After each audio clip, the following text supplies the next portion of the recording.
ઉપરવાસના ભારે વરસાદથી તાપી બે કાંઠે સુરતમાં કોઝવેની સપાટી ભયજનક સ્તરે પહોંચતા તંત્ર એલર્ટ. ઉપરવાસમાં ભારે વરસાદના પગલે તાપી નદીમાં સતત નવા નીરની આવક થઈ રહી છે, જેના કારણે સુરતના કોઝવેની સપાટી ભયજનક સ્તરે પહોંચી છે. નદી બે કાંઠે વહેતા તંત્ર સંપૂર્ણ એલર્ટ મોડમાં આવી ગયું છે. ઉપરવાસમાં સતત ભારે વરસાદને કારણે તાપી નદીમાં પાણીની આવક સતત વધી રહી છે. આજે સવારે 6 વાગ્યા સુધી કોઝવેની સપાટી 6.62 મીટર નોંધાઈ હતી, જે 6 મીટરની ભયજનક સપાટીને વટાવી ચૂકી છે. કોઝવેમાંથી અંદાજે 44 ક્યુસેક પાણીનો આઉટફ્લો થઈ રહ્યો છે, જેના કારણે સૂર્યપુત્રી તાપી નદી બે કાંઠે વહેતી જોવા મળી રહી છે.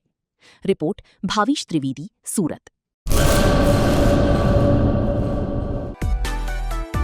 માં motor driving, safe and sure driving. Driving એ શોખ સાથે આપની મોટી જવાબદારી પણ છે. અમારા ઇન્સ્ટ્રક્ટર દ્વારા સચોટ અને સરળ માર્ગદર્શન. આપની રોજની તાલીમની માહિતી મેળવીને શું અધુરાશ છે એના ઉપર પૂરું ફોકસ કરાય છે.